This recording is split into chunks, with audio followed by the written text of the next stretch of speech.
What up, Joe Detroit? This is your guy, Darryl Noodles and Nolen. And guess what? You're spending time with me today in the studio. And I must say, I want to thank you for doing that. Because you could be anywhere else. But you decided to take time out and spend a little time with me. Well, many of you know, I have so much strong faith in God that I appreciate the gift that He's given me. So I got to give thanks to God. And I also have to give thanks to my ancestors who strengthened me, who encouraged me to stay the course, to do the ministry that I know God has poured into me. I'd also like to introduce someone, a very good friend of mine, who's in the studio with me today. He is someone that I met through some mutual friends. He goes by the name of Ulysses Williams, but most of us know him as CC. So CC, I want to thank you for taking time out of your schedule, my brother, for joining me today on Spending Time with Noodles. How you feeling today, baby? I'm feeling great. Thanks for having me. Oh, man. Appreciate the call and inviting me in. You know what, man? And, we got like I said, we got a history together. We got some, mutual friends. And meeting you, and you shared your story with me. And then it was shortly thereafter that I found out that I'm in the same club as you. But we're going to talk about that later. You feel me? Yes. One of the things that I love about you, man, you told me, you said, Noodles, I'm going to help save your life, bro. I'm going to pour into you. True statement? True statement. That part, baby. That part. And that's my motto. That God spared my life. And He spared it for a reason. Amen. I'm giving the message of go tell someone else about this crazy, crazy disease that's plaguing our community. And like you said, we're going to talk about that. It's a lot of information that needs to be had. And I would really like to share some of that. Don't worry, you're gonna get a ample amount of time. Trust me, to share your story. People are now looking at a photo of you, man, because you are also a grill master. That's one of your passions. Am I not correct? Yes. How long you been grilling, man? I'm gonna give you my motto, and it's a slogan. It's denture friendly.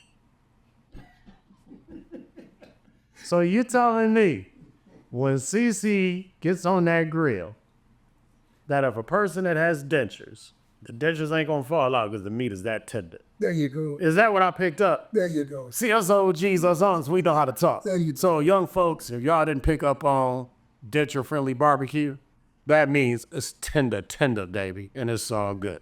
Now, before I get into my interview, what I always enjoy doing on Spending Time with Noodles, I like to cover current events, whether they're local, national, or even international. And there have been some things that have happened, this past week. And some good, some not so good. And the one situation that I must speak on is a situation that occurred where two young kids lost their lives at the casino. Because unfortunately, the mom was in a predicament in the situation, and I know everybody has a different perspective. But my heart goes out to that family. It hurts me to the core that young kids lost their lives. Sad situation. But you know what, man? I'm going to say it like this. We can send billions and billions of dollars. And when I say we, I'm saying our U.S. government can send billions and billions of dollars to foreign countries to aid them. But yet we got Americans, U.S. taxpayers over here that have problems and we can't assist them. I have a problem with that. How do you send billions and billions of dollars overseas? I grew up, CC, in the era where you take her home first. Then you go out and take care of other people. How did that situation make you feel, man?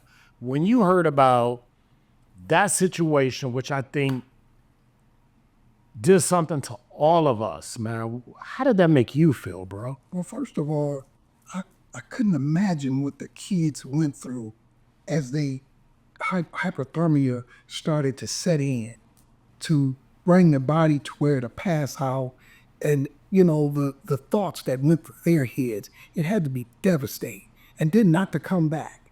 Well, like you said, we really can't judge or what situation that the young lady was in, but somewhere along the line, the system failed. Absolutely, it did. 100% it did. 100% It was acknowledged by our wonderful mayor right off the bat that True. it was a system fail, It was. and he vowed to get to the bottom of it, Absolutely. and I appreciate him for that. All right, this kind of situation is going on with our cities, all over. It's really a lot of homeless and different things in warmer states, and because they can't sleep outside. But when you start talking about the colder states, this is a real issue. It is. And that's why I made mention of, excuse me, that's why I made mention of, because you talked about the mayor, who is local government. We have state government, right? We have national government, which is in Washington, D.C. And that's why I am one to say, I have a problem with our political system. Because how do you send billions of dollars overseas and you have Americans here suffering in this country? We're going to get into that a little bit later. But I also want to give a shout out to the funeral home that's providing the service at no cost. The new McFall Brothers Funeral Home are taking care of the expensive to lay those two beautiful babies to rest. Black-owned business.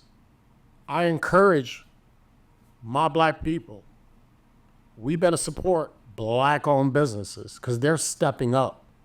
And that's what we got to do more of. Wouldn't you agree, CC? Yes, it's prevalent to support our own people. I know it's a myth out there that, our folks just don't take care of business, but they actually do.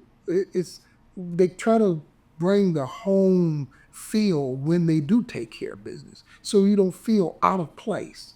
I've been to several black restaurants, and the home cooking, the natural of the waitresses are making me feel that I'm at home instead of straight up. So I kind of appreciate working with black businesses. I suggest that we all do, and we try to patronize just a little more, even though what's going on now, we need to patronize more. Amen to that, my brother. You know what? The only other, I failed on my last show. I got to give this young lady a shout out. She from FLINT, baby, the home of MC Breeze. You remember MC Breeze? You old school like me, right? These youngers in the office, they probably don't know who MC Breeze. But Clarissa Shields, she put it down, baby, when she represented her city. She didn't want to do the show in Vegas, New York, or anywhere. She said, I want to come home and put it on for my city. I was there. And baby, let me tell you something. Clarissa, girl, you'd have had me in that ring running around for 10 rounds because I wasn't going to let you hit me. Man, let me tell you.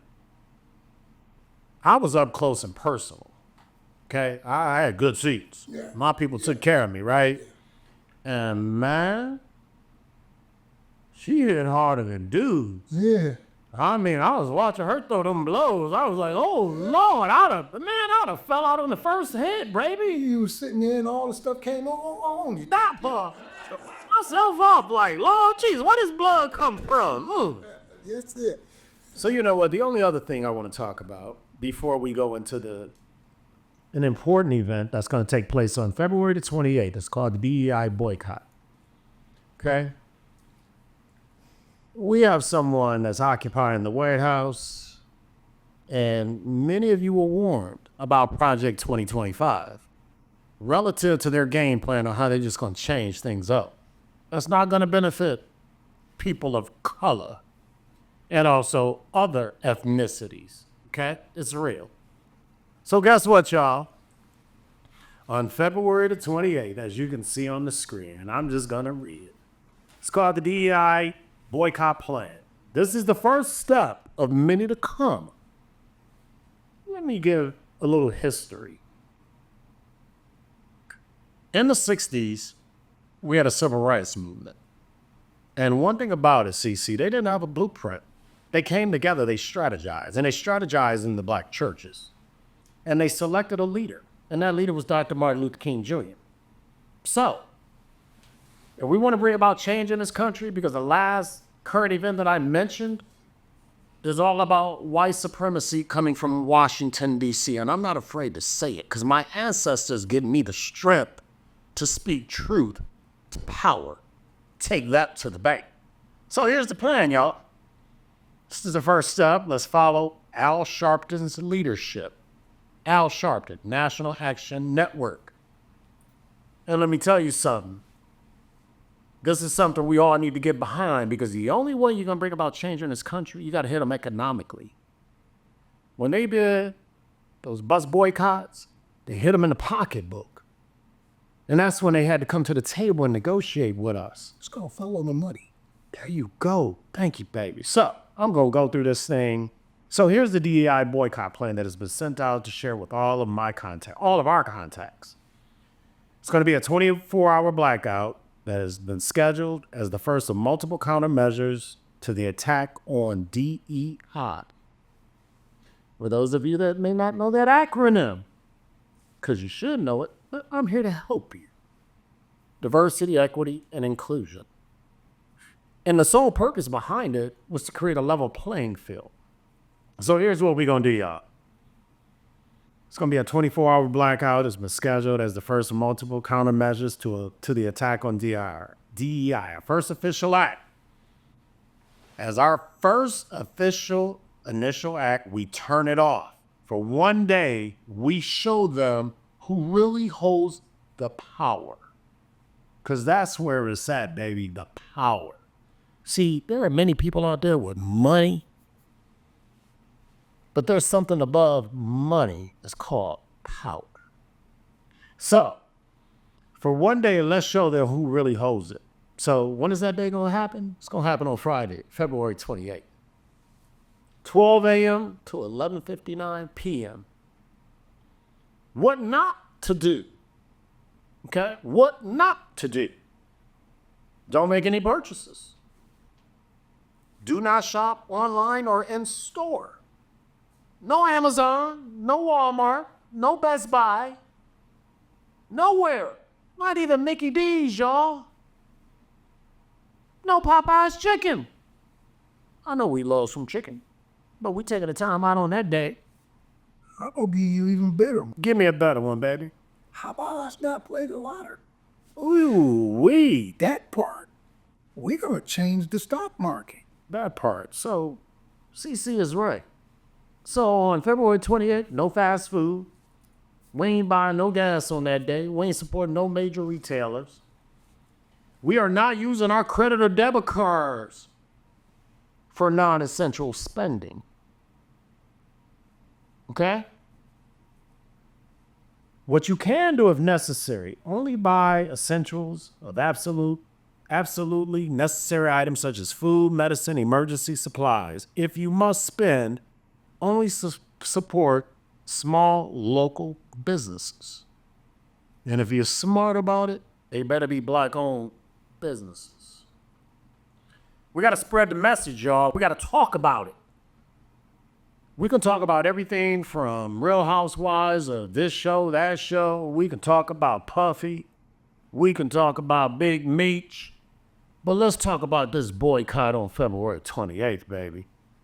And guess what? Social media, it's here. It's relevant. It's necessary. Post it. We should be flooding social media, letting them know we ain't bowing down. This is the action we're going to take on that day. So social media, whether it's Facebook, Instagram, or whatever, every other platform out there, we should be posting this DEI boycott. So spread the message. And more importantly, document your actions that day. It's always good to write things down. It's always good to journal. You know what I'm saying? I want to piggyback on that. Please do, brother. That's why you're on my show. The aspect of doing this blackout, we need to take data from it. to see. It's like playing chess. If I move that queen out there and if I leave it, she may get taken. So I really want to put maybe the king out there to stand guard to see exactly what's going to happen. And then that way we can continue to exercise with black businesses.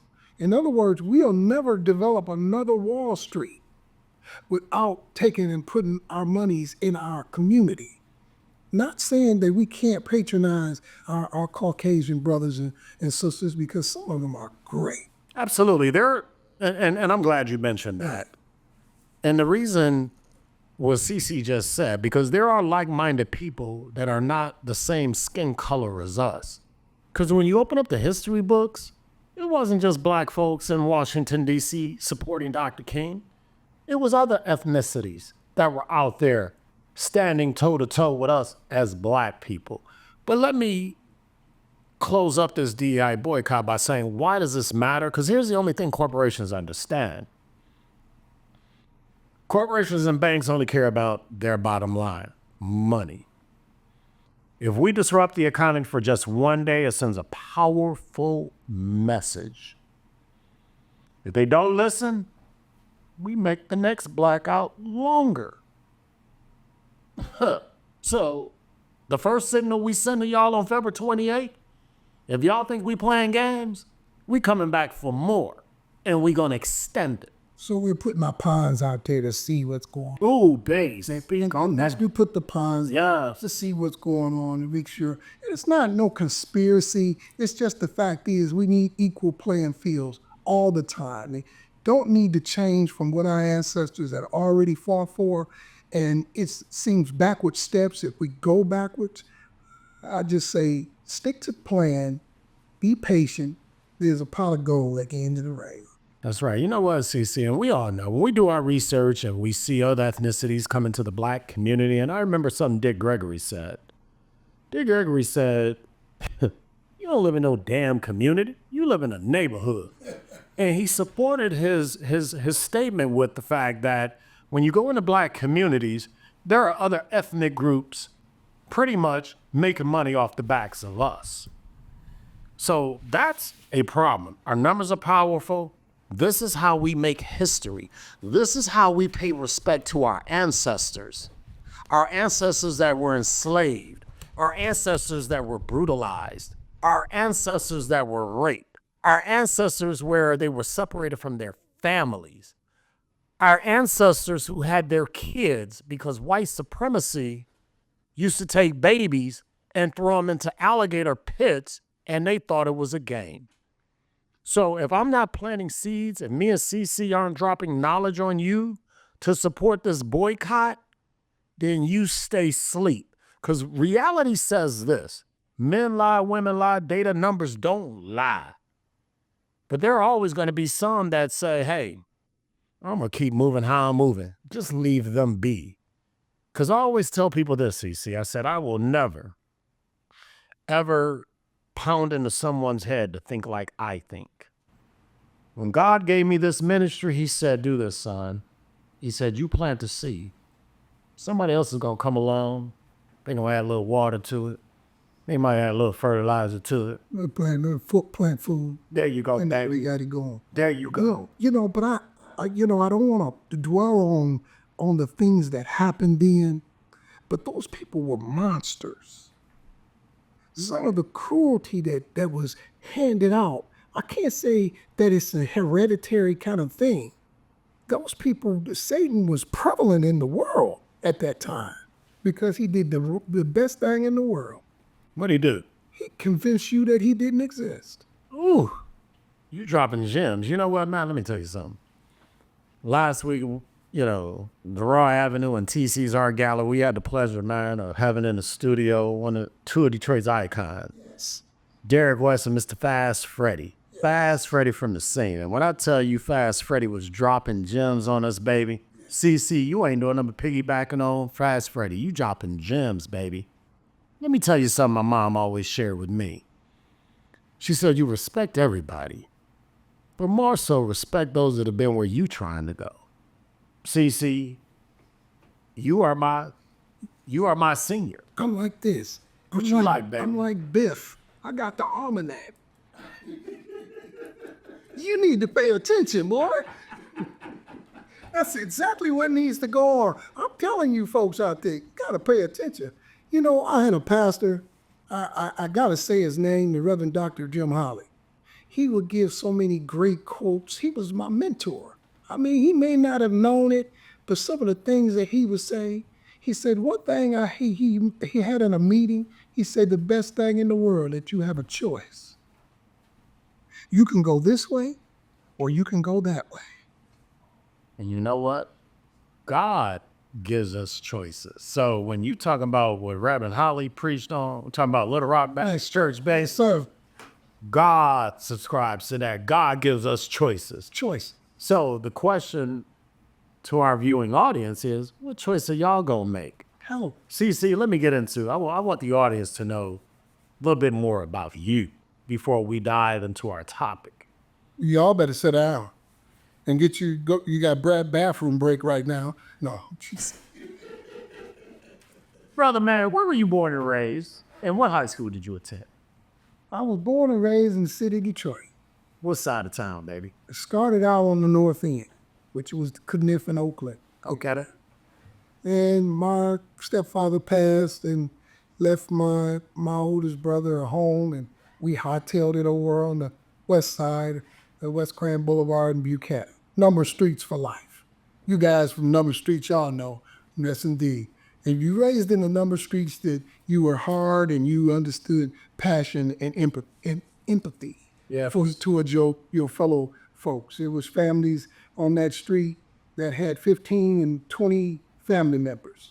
You miscount trying to remember all their names, you know. And back during that time, it was more of a village. It was more where if you stepped out of line as a young kid, a neighbor wouldn't have a problem putting you in your place, right? That's the only way. And then you got their wrath, and then they tell your mama and daddy, or if you grew up in a single parent home, they tell your mama what you did, that you got wrath from your mama. True story or not? They both jumped on. That part, baby. That part. So it was a lot of teaching. We used to sweep the curbs. In our neighborhood, when you got outside, you had to sweep the curb because she didn't want you to track that stuff in the house. And these are the things that we had gotten away from. Amen to that. What day school did you attend? I went to Western High School, Western International. Well, all of y'all, the Western Cowboys. Yes, indeed. All kind of ethnic groups. We just had a wonderful time. If you didn't have a cowboy hat and a cowboy pair of boots, something was wrong with you. Well, I'm just going to let CC know. My good friend, he ain't really my friend, but, you know, I played high school baseball at Mumford High School. We used to whip on them Western Cowboys. And I just want the city to know. What? Eddie Murphy rolled past Western High School. When he was looking for a high school to represent in Beverly Hills, Scott, he said, let me stop at that sweet powder blue and burgundy school called Mumford. See? We got a technical difficulty, y'all. But we back on track, baby. So, you went to Western, I went to Mumford. But we also have something in common. We both worked at Ford Motor Company, right? Yes, indeed. When did you hire into Ford? I came to Ford in June of 78. June of 78. Right after high school. How many years you get at company, bro? I gave them an honest good 20 years. That's all that was needed. So when year was you retired? I got hurt. You got hurt, okay. I got hurt. And, of course, with the injury, it's just like going to Vietnam. I got put to the pastor. But Ford's been good to me and my family, I must say. And I'm surprised we didn't cross paths as unionized as I was and where you were. I think I left before you got into the international union part of it. What year was it again that you left? I left in 06. You know what? You a smart man. That's why you my older. You wisdom, baby, because you're right. I did not go on international staff until 2008. Yeah. But you worked at what location? What unit did you work out at Local 600? Because I know that's where you're from. Well, I started out at Vulcan Forge. Anybody know Ooh, I know about it. Uptown Saturday Night with Sidney Poitier. and Bill Dawes, Yes. that hot fire, that's what I did. Made me grow up and become a man. That's why I got injured at. For LA, walking forwards. I got hit with a foraging hammer. By God of his grace and mercy. And so to that. So I go to medical and I come to Dearborn stabbing. Okay. I was up under the great leadership of Loretta Barrett. Ooh, baby. No, Loretta Barrett was like Queen Bee in family business. She was the Martha Jean, the queen, baby, and she back in the day. See, I know a little history. And let me tell you, I had the pleasure, of course, of engaging with Loretta. I'm over at Local 900. I hate to say this on film, sir, but 900 is greater than 600, right? I know y'all 600 cats, y'all hate when I make it known that the greatest local in the UAW is 900 because the value of it is greater than 600. But hey, anyway, we ain't gonna be catty. We gonna keep it moving, right? That's all right. But 600 was there first because the Dearborn area was initiated first. But we're not gonna get into rivalry of Fords. We both getting a paycheck from them. You turn into a pumpkin on the first, right? There you go. There you go. There you go. Keep them checks coming. Keep them checks coming. You know, we saw a photo of you earlier, and I just want to, because I know you're good at what you do. How long were you when did you get introduced to grilling, to barbecuing? At what age, man? Well, I picked up this ideal just as I was leaving Ford Motor Company. And I figured, well, if I'm going to leave, I need to have something to do. I was only 50 years old. Okay. So being that young, I need to do something else. So I'm out in Romulus. I was living in Romulus at the time, and I saw this guy. He had a grill out on the corner. And, of course, my eyes on it. And I come back the next day, it was gone. Well, I really didn't have the money for it then anyway, so I figured, well, I'll go get my income tax, and I got a bunch of kids at that time, and the income tax was great. So I come back, and I found the guy with the grill. And I filed the income tax. I took a whole income tax check. And my ex-wife would probably didn't know this. I took the whole check, and I bought that grill with it. That's what's up. I got back home and got that grill in that garage, and I told everybody not to play the lottery, but I hit the lottery, and I got all the money back. This wasn't nothing but God guiding me to what my next adventure would be. And from there, I picked up a contract with Chrysler, Local 1700. Most shout outs is Local 7. Yes, indeed. Miss Charlie Spann. She was the president then. She took a liking to me, and she took a chance. And I performed 1,700 people with Local 1700. Oh, wow. And it was a total success. So how many years has it been under your belt being called a grill man? So how long you been doing I this? say this since '06. And this is 2025. You almost got 20 years in the game. Let's claim the 20 years. Let's claim it's 20 years. So I'm looking at a brother that I know. He can grill. That's it. He can barbecue. I done burnt them. I done dried them out. I done experimented with this. I done mastered it. Now it's a perfection. That part. So you know what? We're entering into a season where in the city of Detroit, and you and I spoke earlier, you're going to be hosting an event at your home for a candidate. And can you speak on that? Can you share with, the viewing audience? I know it's, probably invite only, but you're going to be hosting something at your home because you have a reputation of, one, you're a great host and you get down on that grill. That's how. So can you share a little bit Yes. with the viewing audience, man? Well, What's poppin'? This is actually my wife's ideal. I gotta toot her horn. Without her, I right now would probably be in a whole different kind of category. Well, she actually is on Mary Sheffield's campaign. Okay. And she thought it would be a good idea to introduce Blue Believers, which is our organization for prostate cancer. And Well, hold on, slow down. What was the name of the organization again? Blue Believers. Where did that name come from, Blue Believers? Where does that come from? What's the history? The Blue, origin? blue meaning survivor of prostate cancer. That's why you decked out in blue today. That's the way I didn't get the memo. You didn't get the memo. I did. Blue Believers. Okay. Okay. We'll talk about this later and how they represent. That part. And from there, she decided to put in for hosting of Mary's maybe a photo shoot, or she's doing a news press conference.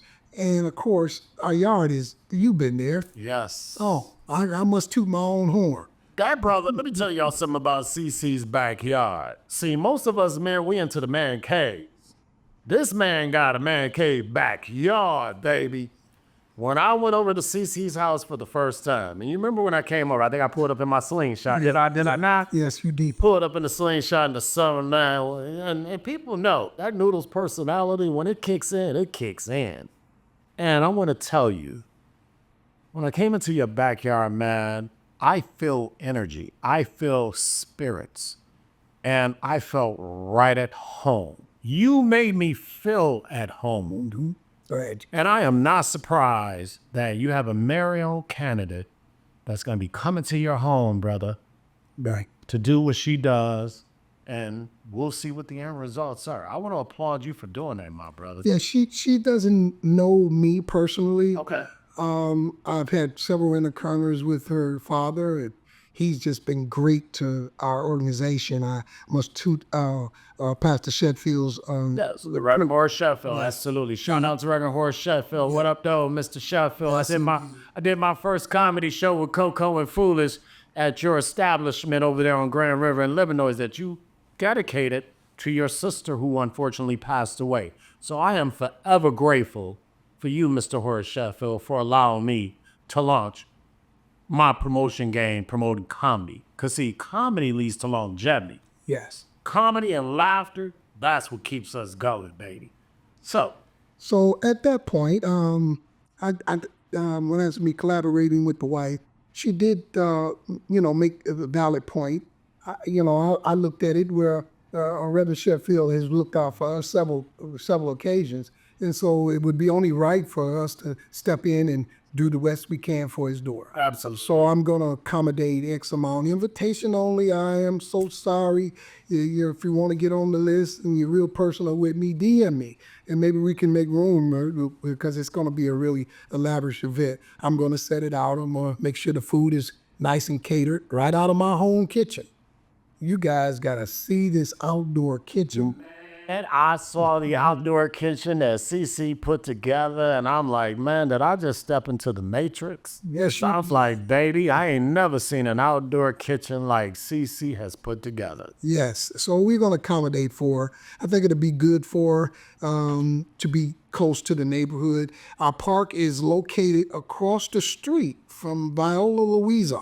So if you don't know... Speak on that, baby. Come on, speak on that. Because there are some folks that don't know. Viola, Speak on it. oh my God, she is my wife's on the board with the Viola Louisa Park Association. And she was a white Caucasian a woman that rode down to Selma, Alabama. She was down for the cause. Like-minded people, baby. As actually is a couple of documentaries that's on TV that actor is representing her actual person. I looked at it the other day and I pointed her out. This lady, actor, was performing at her, and she actually died with our cause.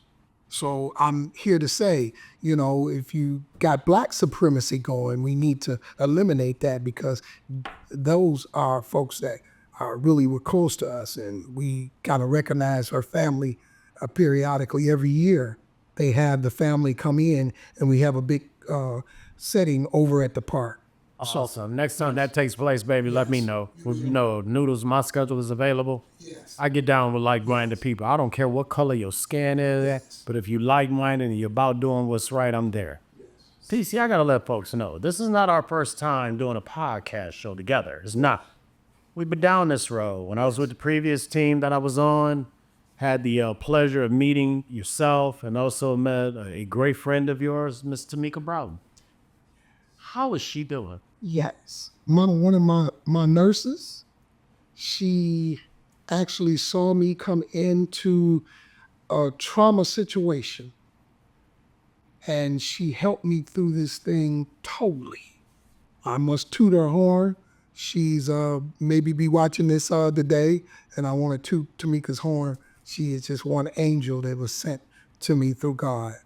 And I must toot my doctor's horn there too. Dr. Jeffrey Shock, really one wonderful guy, had great bedside manner. No one else probably didn't think that, but those two people teamed up on me to actually help me through this tragedy that I went through. I must toot their horn. You know what, man? That's what's up. We're about to actually go into a video where it talks about how the topic that we're going to be discussing, of course, is Black men's health. And a segment of Black men's health is why we're here today. Yes. It's prostate cancer, which runs rampant in the Black community amongst Black men. Let's do this, CC. Let's turn around and let's take a look at this video. Prostate cancer is killing Black men faster than it's killing men of any other race. The American Cancer Society says 1 out of 9 men will be diagnosed with prostate cancer. 1 out of 9. The statistic is only worse, though, for Black men. So according to the Centers for Disease Control and Prevention, they are more than twice as likely to die from the cancer than white men. Dr. Scott Ackerman and Beam team member Gary Corbett join us here this morning. Good morning, gentlemen. Thank you for being here. Gary, I'll speak with you in just a moment. But Doc, if we could start with you, because what is the reason for this increase among African-American men, would you say?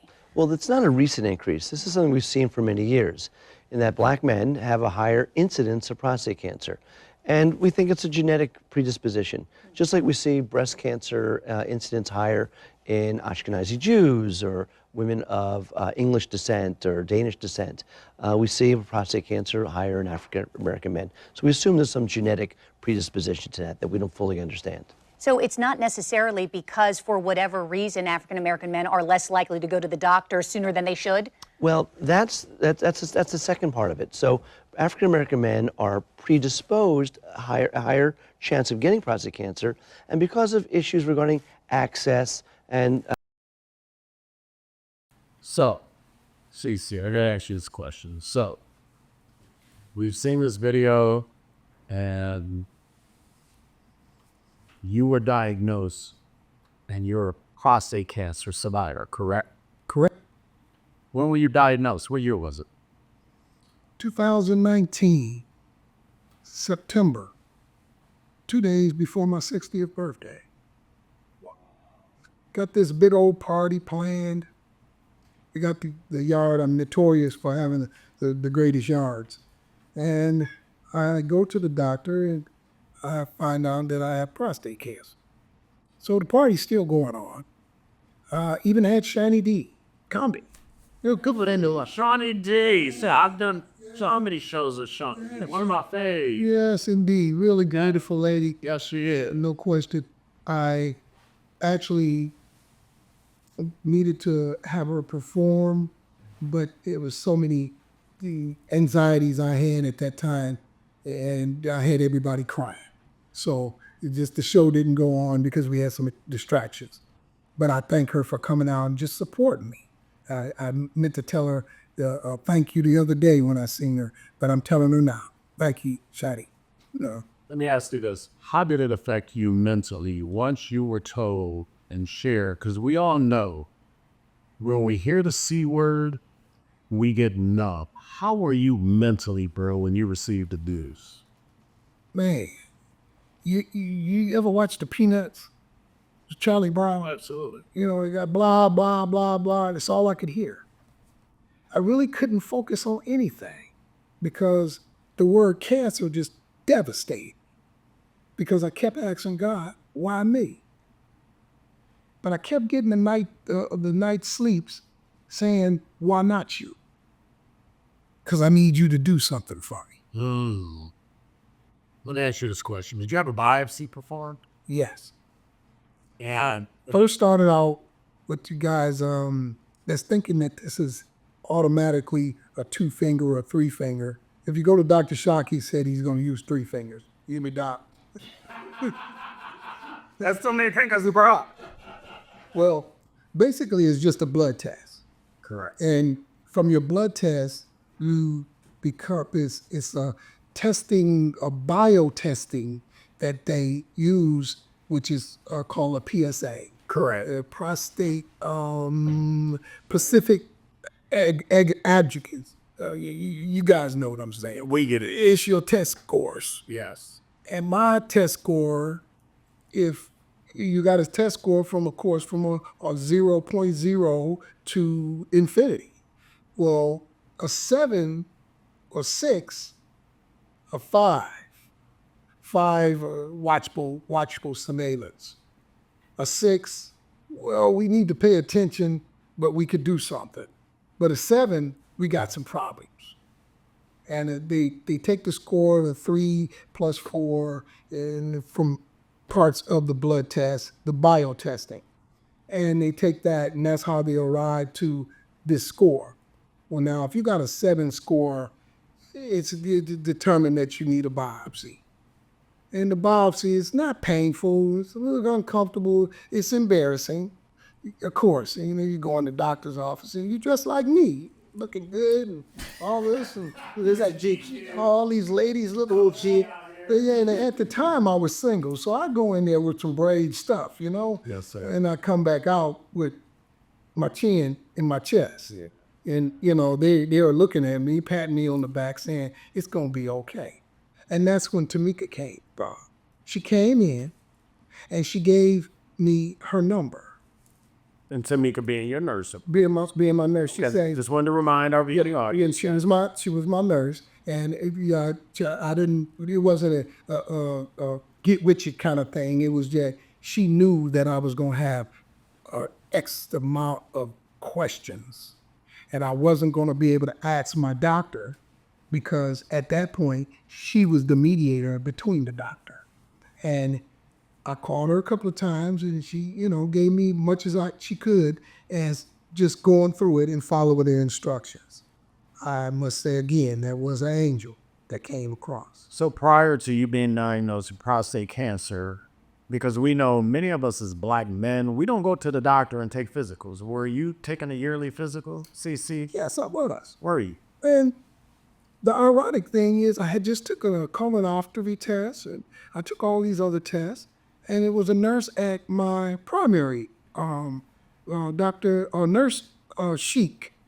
And she actually called me, and she says, they call me CC, and I'll get the personal relationship in your doctor's offices. Guys, please, this is a ongoing journey. It's a marathon. Please take and get a relationship with your doctor. So therefore, you can have track records, and they'll take a personal to you.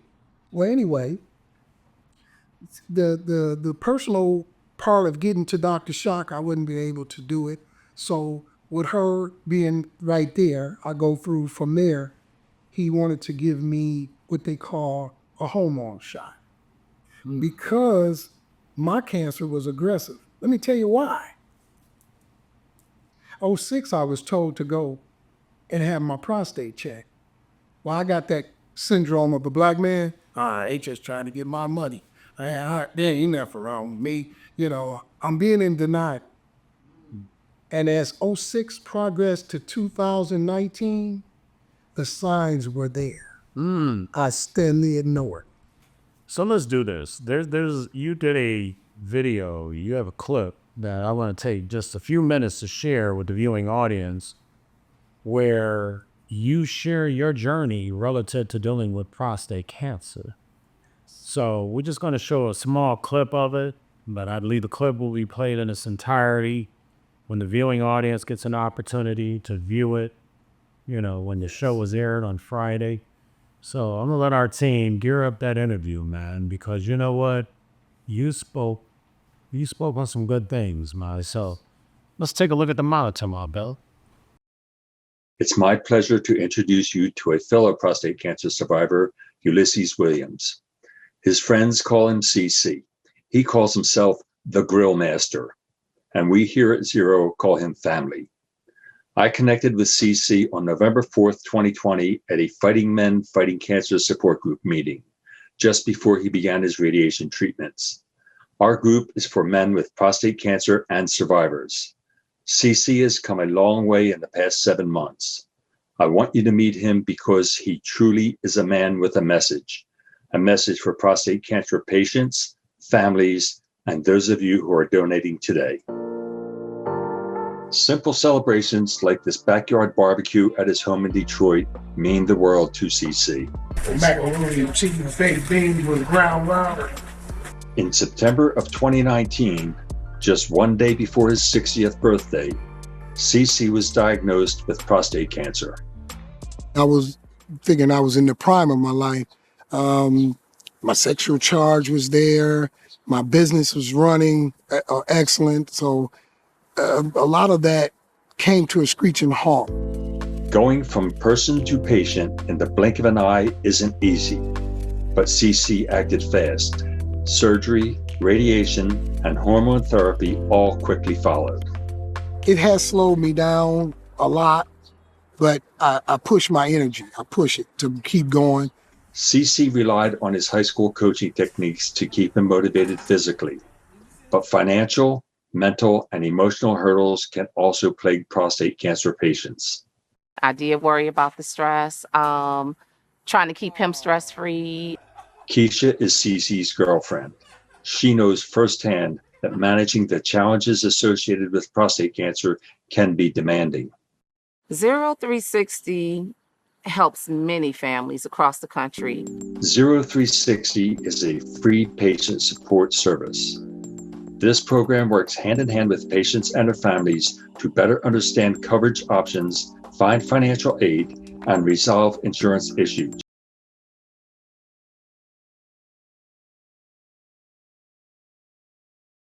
Are you talking about your journey? Why don't you share with the viewing, listening audience, when you filmed that video, share the reasons behind it, why you did it. Well, I got to toot my wife's horn.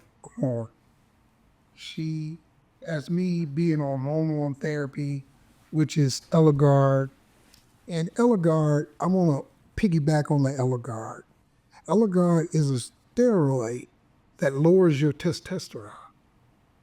Lowering your testosterone stars cancer.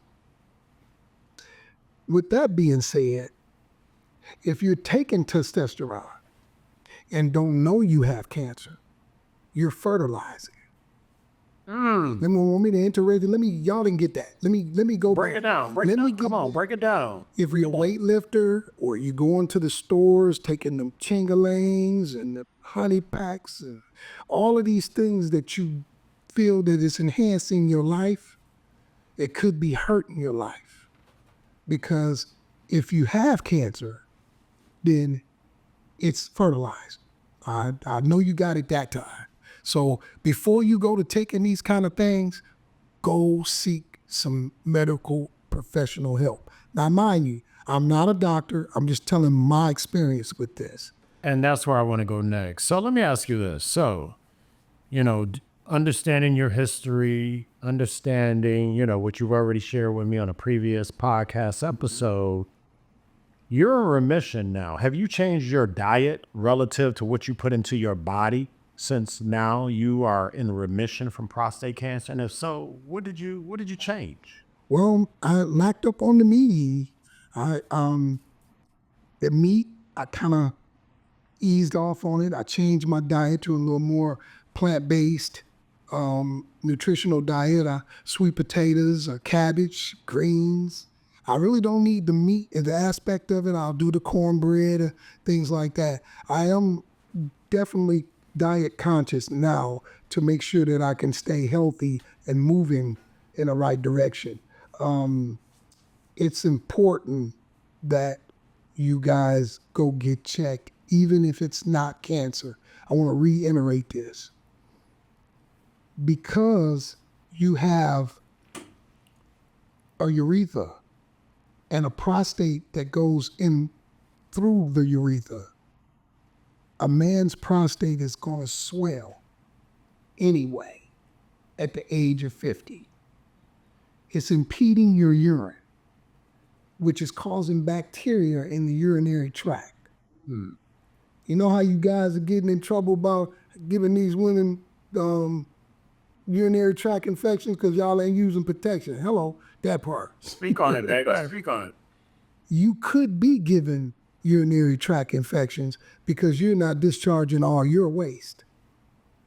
Now, I can't scientifically say that, but of course, as through the run of a meal of a lifetime, you've been accused of having urinary tract infections. And a lot of it comes from just a swollen prostate. Did not know that, my brother. Did not know that. Man, thank you for sharing it. You know what? I think it's time in this show where I have to give a testimony. I have a before and after picture of myself that I know the team is going to put up here on the screen, man. And, that bowl of noodles. I mean, the bowl of noodles. Swag. That's not the before and after, sir. But as we get that geared up, let me say this, man. It's emotional for me because I was diagnosed and I went back and I looked at my medical records. I went into my patient portal with my urologist and I was actually diagnosed with prostate cancer January of 2024. Spill it, brother. Spill it. And so, similar to you, that whole Peanuts, Charlie Brown thing, I was messed up. I was messed up mentally. And so the picture that people are seeing on the left, that's me in 2018. The picture you see of me on the right, that's me today. So, I was diagnosed. One, I had to get myself in order because my mother passed away from congestive heart failure disease, which runs in the family. So I had to make some lifestyle changes. So in January of 2024, I was diagnosed with prostate cancer. Shook my world. Okay? I had a biopsy. My numbers came in at a 6. Okay? Which my urologist shared with me. He said, Mr. Nolen, you are into what we call the monitoring stage. Watchful. Watch. That part. So he was like, you could live to be 70 or 80 and nothing ever changes relative to what you're dealing with. Okay, doc, I hear what you're saying. But man, it shook me. But you know what? I got strong faith in God. So I would go back every 3 months, every 6 months, and I get blood work. As I said, my numbers came in at a 6, I'm sorry. Came in at a 6. Went back, gave blood work, checked my PSA, number dropped down to a 5. CC went back again. My numbers dropped down to a 4. Look at God. Won't he do it? Hold on. My number dropped down to a 5 in August of 2024. When I went back in November of 2024 for another follow-up, my number dropped down to a 4. What's your question?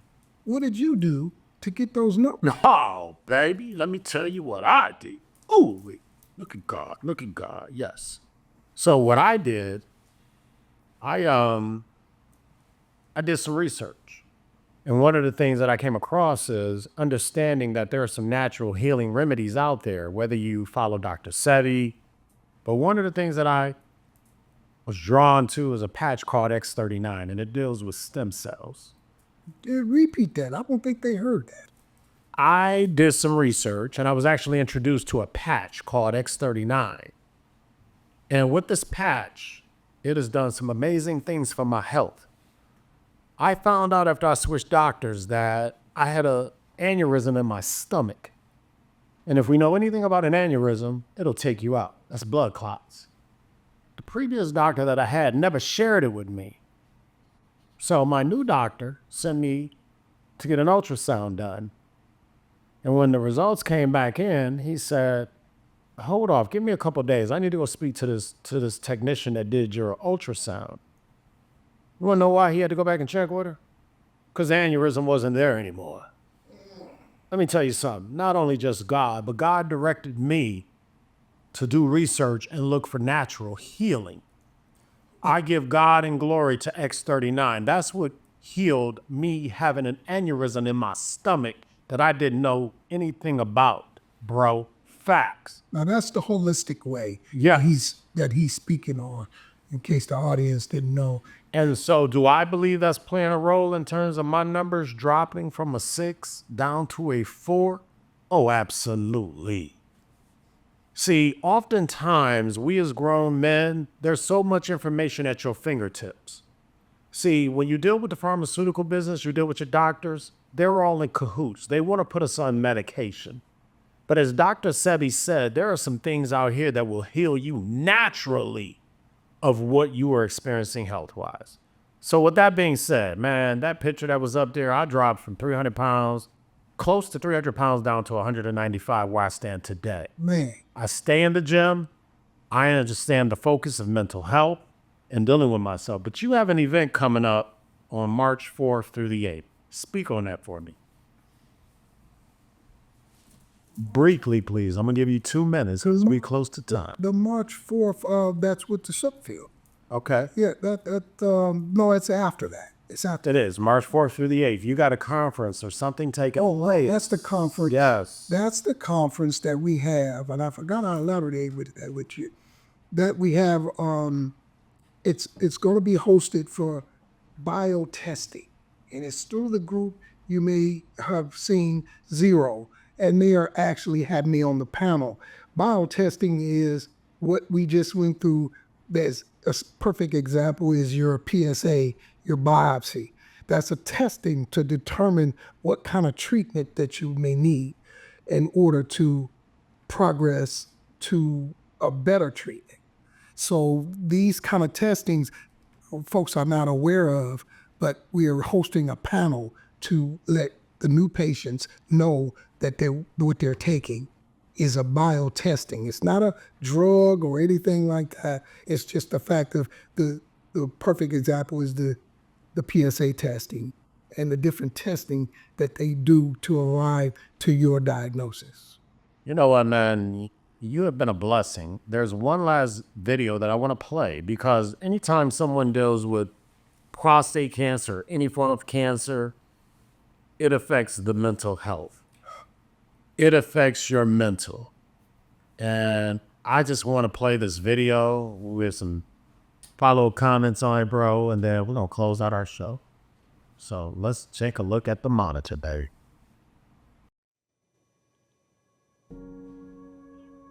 Good morning, guys. Welcome back to Daybreak. You know, all morning long, we've been showcasing and showing you many organizations and ways to celebrate Black History Month across DFW. But we want to switch gears, pivot just a little bit this morning to talk about a serious subject, one that has been taboo in the Black community for generations. It was 2 months ago, Stephen Twitch Boss took his own life, which surprised a lot of his fans.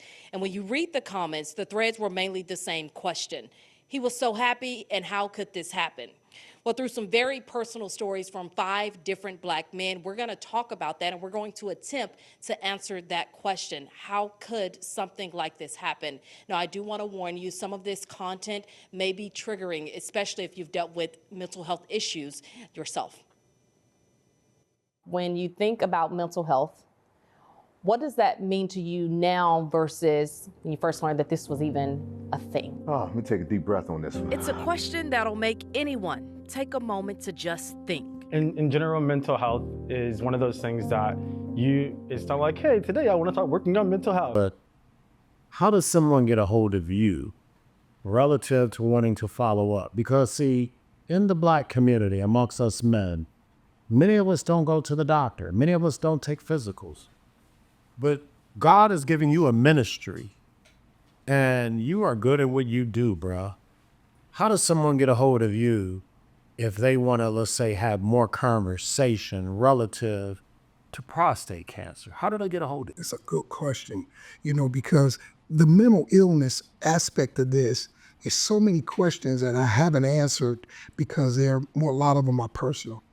They can also DM me, or I'm already located on Facebook. You can DM me, and I will get back with you as soon as possible. What name do you go under on Facebook, bro? Some people use alias. Ulysses Williams. Spell your name. That's Ulyses, and the last name is Williams. But now listen, I want to iterate on this with this mental illness, because this illness deals with a man's mind to the point where he can't perform anymore. That will send a person to where he'll take a gun to his head, because I've heard some of the guys that are going through this and they got erectile dysfunction behind the surgeries and other ailments that they have that's prohibiting them from being able to perform. And the mental aspect of this can lead you to suicide. So before you go to that point, I want to let you know that from day 1 to 14 or 15, you didn't have a woman then. And if you went to prison, you didn't have a woman then. So if you feel that you got to leave your life or lose your life and let your family suffer, please contact me. I'll do my best to talk you out of doing something drastic just because you were afraid to go get checked and waited too long. It's important that you go have a blood test. You've had relatives that passed away from prostate cancer. Is that not correct? Yes, it is being documented that it's hereditary in your family. My brother passed from it. My older brother just had a tumor that was in his pelvis area, which was considered a prostate cancer. Now, that's another thing. It doesn't have to show up in the prostate. It could show up outside the prostate. Now you got it, what they will call airborne. Mind you, prostate cancer is one slow-moving cancer. If you're going to have cancer, that's the best one to have. But once it leaves out the prostate, we have problems, because all they can do is treat it. And we don't want to put ourselves in that position. So, bro, the same Facebook page that you gave, if I want to give me some barbecue, I can holler at you on Facebook. You can definitely holler at But you the grill master. I'm the grill master. I'm saving prostate patients through barbecue ribs that you're afraid of. CC, I want to thank you, my brother, for joining me on Spending Time with Noodles. Thank you, man. And you know, this is only the beginning of our collaboration. Yes. You and I, like I said, mentioned earlier in the show, we did a show last year. I wanted to bring you back because I want to wake more black men up. Go get that physical. Get your PSA checked. Get it checked sooner. One of the most devastating things as black men that we know, we don't want our manhood affected. And when we say manhood, we talking below the waist. Prostate cancer will do that. But if you address it earlier, my brothers, you will be all right. So, CC, I want to thank you, my brother, for taking time out to come on and spending time with Noodles. Here's what I ask the viewing audience to do. Subscribe. YouTube. Spending Time with Noodles. I got so many other guests lined up that are subject matter experts, like my man CC. CC, where you get that nickname from, by the way? Yeah, you meant to ask me that, and I meant to tell you. Xana. You know, I got it. My brother, he's deceased now. Okay. He's the one that passed from prostate cancer. He got out the military, and he says his commanding officer was named CC. And he said I couldn't call this guy Ulysses because the kids was gonna pick on me. So he came up with CC. So that it stuck, and I'd rather use that because the bill collectors use Ulysses too. So if you want to get in touch with me and you're not an AI or on the DM, but you please use CC. Well, my brother, I want to thank you. I believe today's message is simple. To my brothers in the community, because we as black folks, there are some illnesses, there are some diseases, there are some cancers that affect us different than other ethnic groups. Prostate cancer is one of them. Get yourself checked out. Be an advocate for yourself. I am excited and I'm thankful for the conversation had today. Next week, baby, I got an amazing couple coming on my show because it's time to move the conversation over into the Black community and talk about issues in the Black community that we need to address. So I got a bad brother by the name of Quincy Smith and his wife, Misty Angelique Smith. Y'all want to tune in because let me tell you something. We're going to do our part to decrease the violence in the Black community. And we're also going to talk about health as wealth and juicing and getting ourselves together temple-wise. So I want to thank you for taking the time out to spend time with me and my guest, CC, my mentor, my good brother that said he going to keep me alive. Can I? And it sounds like he's giving me a gift. There you go. That's representing prostate cancer. And if you're a survivor or you're in remission, I would just appreciate it. You can DM me and put your orders in. They're only $40. They're only $40. They're a beautiful necklace. Look how good, attractive that looks on that nice mark neck there. My mom and daddy in it, Joe. Oh, see it. My ancestors. See it. That's when you tap in. That's when you know that third eye is woke, baby. Yes, indeed. Mom and daddy, this pendant that I will wear proudly, and I will stay in the game, waking other brothers and sisters up. So, CC, give me some closing comments. Give me 30 seconds of closing comments, brother. I thank you, Noodles, for allowing me to tell my story on the podcast that's actually going to go nationwide. This is a message that needs to get across. I am glad God chose me to be the one to deliver it because I'm happy to do it. There's no profit in this for me. I'm doing this because of a passion that he had put upon me. He saved my life. I was stage 4. Oh, stage 4. People don't come back from that. And I'm going to give you another tip. The chicken even started working. So now, go get checked so you will live your life like I'm doing. So this has been your guy, Darryl Noodles Nolen, with my man CC, my mentor, my big brother, the guy that's keeping me alive, that's pouring wisdom into me. I'll see y'all next week. Subscribe to Spending Time with Noodles via YouTube. Shout out to the Raw Avenue and TC's Art Gallery. This is home, y'all. Love, peace. Don't need that hair grease. Peace.